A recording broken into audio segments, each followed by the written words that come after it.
Bharatiya Janata party के प्रदेश उपाध्यक्ष एवं पूर्व मंत्री गोविंद सिंह ठाकुर ने कांग्रेस पार्टी पर निशाना साधते हुए कहा कि देश के विभाजन के लिए कांग्रेस पार्टी पूरी तरह से जिम्मेवार है। जिस प्रकार उस समय मोहम्मद अली जिन्ना और पंडित जवाहरलाल नेहरू की महत्वाकांक्षा के कारण देश दो टुकड़ों में बंट गया और कांग्रेस द्वारा कहीं न कहीं इस दिशा में आगे बढ़ने का प्रयास किया जा रहा है।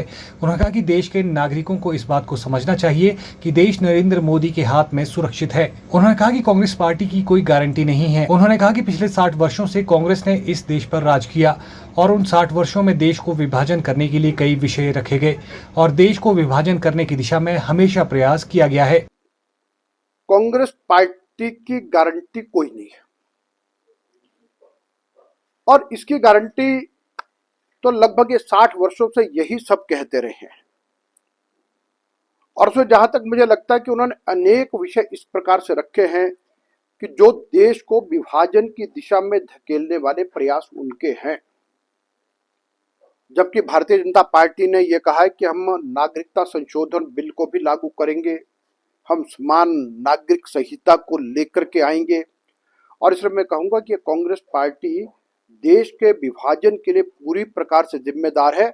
और जिस प्रकार से उस समय मोहम्मद अली जिन्ना और पंडित जवाहरलाल नेहरू के महत्वाकांक्षा के कारण से देश के दो टुकड़े हो गए और कहीं ना कहीं सब उसी दिशा में बढ़ाने की ओर प्रयास है। लेकिन देश का नागरिक इस बात को समझा है और अब निश्चित रूप से देश नरेंद्र मोदी जी के हाथ में सुरक्षित। और भारतीय जनता पार्टी केवल मात्र अपने देश की बात तो करती है, लेकिन हम तो ये भी कहते हैं जो हिस्से कभी भारत से अलग हुए हैं, विभिन्न कारणों से हुए हैं, तो आने वाले समय में जब जैसा वक्त आएगा तो देखा जाएगा, तो हम अखंड भारत की बात भी करते हैं।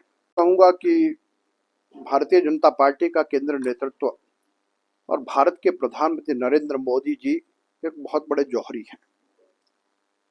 किसकी कीमत क्या है, कौन क्या है, इस सबको भली प्रकार जानते हैं। और कम से कम किस मनुष्य में कौन सा गुण है, किसको कहां बढ़ाया जा सकता है, वो दरवाजे खिड़कियां बंद करके नहीं सोचते, वो खुले आसमान की तरह सोचते हैं।